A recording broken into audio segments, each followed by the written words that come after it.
$10. For $10 in this day and age, you can get a Big Mac and maybe a small fry at McDonald's. But for $10, we have managed to get ourselves a PC that actually turns on and kind of is actually pretty modern. But yeah guys, I got this off of Facebook Marketplace, and I'm pretty sure you might recognize it from my $25 PC video. But yeah, let's see how well this thing games, or if it can do much of anything really, in 2026. So, this $10 quote-unquote gaming PC is a Lenovo ThinkCentre M73 SFF. It was a pretty common office PC around 12 years ago, so it would make sense why it's being sold for $10 without an SSD. RAM-wise, we have 16GB of DDR3 1600MHz dual channel RAM. It's two 8GB sticks, it's not half bad. 16GB of RAM is definitely going to be very nice in 2026. CPU-wise, we have the Intel Core i3-4130 running at 3.4 GHz with no boost clock with 2 cores and 4 threads. It's a pretty old, pretty slow CPU, but at least it's Haswell based and has kind of a decent iGPU. Storage-wise, we have a 300GB laptop HDD running at SATA 2 speeds. It's a 4200 RPM hard drive, so it's really slow. GPU-wise, we have the Intel HD 4400 iGPU. It's not the best, it's not the worst, honestly, considering that the Intel HD 4000, I'm pretty sure, is actually slightly slower than this, so it's not the worst, okay? In terms of other notes, the CPU has no boost clock, I already said that, and the iGPU does support DirectX 11.1. It also technically does support DirectX 12, but only feature level 11.1, so this has around the same support as a GCN1 card, except it doesn't have Vulkan support, so take that with what you will. It's a modern-ish iGPU, I guess, and it will launch a decent bit of games still. So, in terms of general usage, this Core i3-4130 isn't actually as bad as I thought. Despite it being a dual-core 4-thread, it's actually still pretty decent, especially for YouTube playback, as on its own, it's actually almost able to handle 4K 60fps, and with the H.264 extension, it probably could handle 4K 60fps playback just fine, as this HD 4400 is the only thing holding it back. In terms of actually browsing the web and going onto different sites, the main limitation wasn't actually the Core i3 itself. It was that really slow dumpster laptop HDD, as well that thing is slow and it just constantly got loaded up at 100%, so the CPU is having to wait for that hard drive to actually load in the files onto RAM. Honestly, if you slapped in a decent SSD into this thing could probably browse the web better than like 90% of Chromebooks. In fact, that's because the CPU is better than the Chromebook CPU, which I'm not sure if that's saying that Chromebooks are bad or what, but yeah, that's kind of embarrassing for Chromebooks. But yeah, for browsing the web and just general usage and some lighter online gaming, and by online gaming I mean web games, this thing can handle it perfectly fine. Like Flash games, for example, Paper.io, games like that, Agar.io, this thing can handle perfectly fine. As the HD 4400, while it might be kind of crap, it's not that bad. But let's get on with the gaming benchmark, shall we? As well, I know that's why you guys are here for. You guys are here to see if this thing can game in the big 26. It's probably going to be struggling with games in 2013, but who knows? Maybe this HD 4400 might actually surprise me. But let's get on with the benchmarks, shall we? And let's see if this thing can actually do anything. Starting off with Hollow Knight Silksong here, at 1080p max, we averaged 36 FPS with 24 FPS 1% lows. Unfortunately, there were some driver-related flickering issues that showed up on the capture card, and I wasn't able to fix them specifically for Silksong, so keep that in mind when looking at the footage. Around 30 FPS is playable, but for a game like Silksong that relies on quick reactions, it's definitely not ideal. The much bigger problem here, though, was the storage. Moving between areas caused huge lag spikes because this PC is running on an old, dying laptop hard drive. And this isn't even a normal 7200 RPM desktop hard drive either. This thing only spins at around 4200 RPM, making loading and loading in assets extremely painful and just slow in general. So while the actual gaming performance wasn't terrible for a $10 PC, the ancient hard drive made the overall experience significantly worse. Crysis was tested at 1080p lowest, where we got an average of 31 FPS with 16 FPS 1% lows. There were quite a few stutters, mainly because the Intel HD 4400 doesn't have particularly good driver optimizations for this game. Dropping the resolution down to 720p lowest would get us over 40 FPS, making the experience noticeably smoother. What's interesting is that neither the CPU nor the iGPU were getting particularly hot. The system only pulled around 30 watts at peak performance, so this isn't exactly an impressive result, but it's also not disappointing considering we're running Crysis on a $10 PC with integrated graphics. if you're okay with around 30 FPS at 1080p or 40 to 50 FPS at 720p, price is actually pretty playable on this quote-unquote gaming PC. On to the next benchmark. BeamNG was tested using the old DirectX 11 renderer at 40p lowest, as unfortunately this system couldn't launch the newer DirectX 12 mode. It's honestly kind of surprising because this thing should theoretically have the same support as GCN1, and my R7450, which is GCN1 based, was actually able to launch the DirectX 12 mode of this game. That means that some later versions of BeamNG may eventually become completely incompatible with this hardware. The average was 30 FPS with 23 FPS 1% lows, which honestly is pretty impressive considering how demanding BeamNG can be. Loading the map took several minutes because of that awful old laptop hard drive, but once I was actually in the game, the CPU wasn't the main limitation, the HD 4400 iGPU was. I tested GridMap V2, which is one of the lighter maps, so more demanding maps could cause severe performance problems. AI traffic was also basically a no-go because this is an old dual-core 4-thread CPU, and it simply doesn't have enough CPU performance for it. Still, getting around 30 FPS in BeamNG on a PC that costs $10 in total is way more impressive than it has any right to be.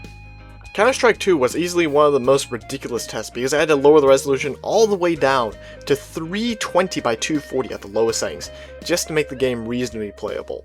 With the bots kicked out, we averaged 52 FPS with 31 FPS 1% lows.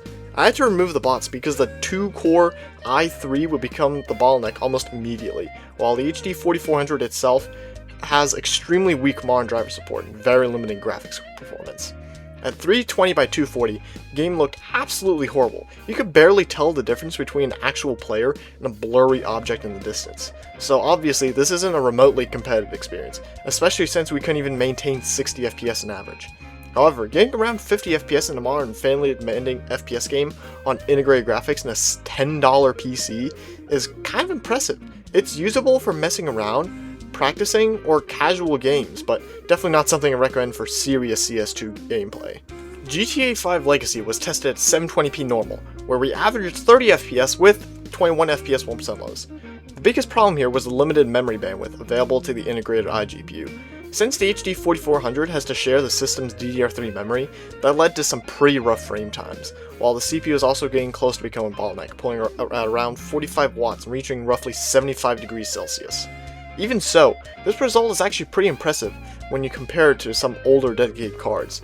The HD 5450 and the 6450 I tested previously could barely reach similar frame rates at only 400 by 300 and 800 by 600 respectively, while this little HD 4400 is managing 720p. Dropping to 800 by 600 or using 2/3 resolution scaling could push performance above 30 FPS more consistently, and the 16GB of RAM definitely helps the system from running out of memory. For an integrated GPU from the same era as GTA 5, this experience isn't half bad. And man, does it destroy that old HD 5450. Yeah, anyways, on to the next benchmark. Wreckfest was tested at 720p lowest and averaged just 20 FPS with 14 FPS 1% lows. The interesting thing here is that the CPU wasn't actually the bottleneck despite being a relatively weak dual-core processor. The HD 4400 was struggling the most, and while there were moments where I could see around 30 FPS, most of the time performance stayed around 18 to 21 FPS. Having more cars on screen would also lower the frame rate, so time trials with fewer vehicles would probably be the best way to play. There was a lot of input lag, but surprisingly, the game wasn't constantly stuttering. If I could lower the resolution down to 800 by 600 or even lower, I think around 30 FPS on average might actually be possible. It's definitely not ideal, but the fact that Wreckfest runs at all on this hardware is pretty funny. Oh, and by the way, it destroys the HD 5450 and the HD 6450, so at least that's something. Minecraft Java was tested at 1080p with 6 chunks random distance, fancy graphics, and performance mods including Sodium, Iris, and other optimizations. And we averaged 41 FPS with 18 FPS 1% lows. Honestly, barely reaching 40 FPS at relatively low settings with performance mods isn't particularly great, and the bottleneck depends on what you're doing. When loading in new chunks, the old Core i3 becomes the limitation, but when you're simply walking around on an already loaded in world, the HD 4400 becomes the problem. There's also a major issue for the future. The HD 4400 doesn't support Vulkan, so future Minecraft versions that require Vulkan may simply refuse to launch. It's playable right now, but this is definitely hardware that's approaching the end of its useful life for any kind of Minecraft gaming. I mean, unless if you're playing on older versions, it's not great. Fallout 4 was tested at 720p lowest, and unfortunately this was one of the more disappointing results, with an average of just 24 FPS and 7 FPS 1% load. There were frequent slowdowns and stutters, and the Intel HD 4400's poor driver support certainly didn't help. The CPU wasn't the bottleneck here, the integrated GPU was simply struggling to keep up. Frame rates could fluctuate from around 32 FPS all the way down to just 7 or 9 FPS, and that inconsistent performance made aiming extremely difficult. Interestingly, this is actually worse than what I've seen from some 2017 mid-range office laptops. If I could somehow get the game down to 480p, it might, just maybe, become playable. But even at 720p with the lowest settings, it's just not enough for a consistently enjoyable experience. Maybe if we add a dedicated GPU, click the link in the upper right hand corner, that actually would be pretty playable. Half-Life 2 was a much easier game for the HD 4400. Running at 1080p high, it got an average of 71 FPS and 48 FPS 1% lows. This was a very smooth experience overall, although it's been a while since I've seen a PC that couldn't push well over 100 FPS in Half-Life 2 at 1080p. Still though, this is a game from 2004 running on an integrated GPU from a 2013 era PC, so I can't really complain. The CPU wasn't the bottleneck either, and I'm confident that the old i3 could probably push significantly higher frame rates if it was paired with a decent dedicated GPU. Both the CPU and integrated graphics also stayed very cool, making this one of the most comfortable gaming experiences on this here $10 PC. Honestly, not half bad, and this just shows how many PCs can run Half-Life 2 at decent frame rates. Overall, this is a very enjoyable experience, and is one of the more surprising ones. On to the next benchmark.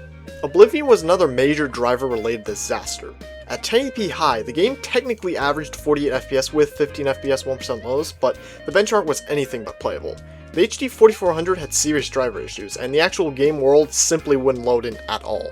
The UI appeared, and the game was running in the background, but the map itself just straight up refused to load in. And there was also a lot of flickering, which definitely didn't help. The Core i3 could clearly push more frame rates in this, but the integrated GPU absolutely hated this game. Because of the driver problems and the missing world geometry, I wouldn't consider this a usable result, but it does demonstrate just how far beyond its intended capabilities this little iGPU is being pushed. And even though Oblivion is a game from 2005, I mean, it did run. If the world actually loaded in, these frame rates wouldn't be half bad. But yeah, definitely a pretty big failure here. Finally, we have Blood Bacon, which was actually donated to me by a channel subscriber who specifically asked me to test it. This game has a 30 FPS frame rate lock, and the HD 4400 hovered around 75% usage while maintaining a perfectly smooth 30 FPS average and 30 FPS 1% low. This was easily one of the smoothest and stablest experiences out of the entire benchmark roster. This game uses a DirectX 9 renderer, so it's clearly much less demanding than the modern games we've been testing, and the HD 4400 has absolutely no trouble keeping up here. There's not really much else to say, it's just a very playable experience, and it's a nice reminder that if you stick to older or lightweight games, a $10 PC can actually be pretty decent. Heck, you could probably even run this on the 25-cent PC that we made. This game is also a lot of fun, so I recommend you go pick this one up. I've been playing it through, and it's pretty nice.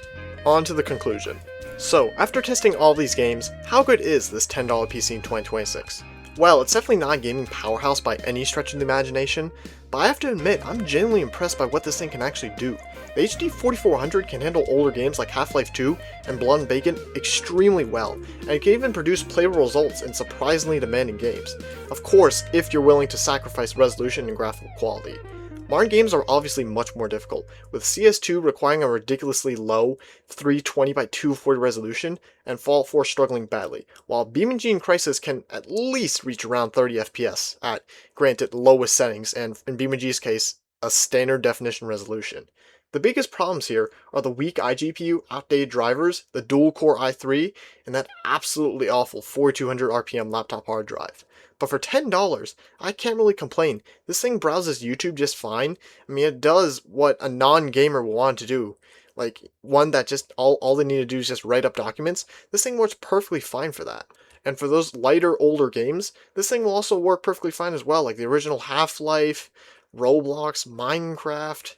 those kinds of games, this thing can handle perfectly fine. This is about as cheap as a gaming PC gets, and somehow it still manages to play games in 2026.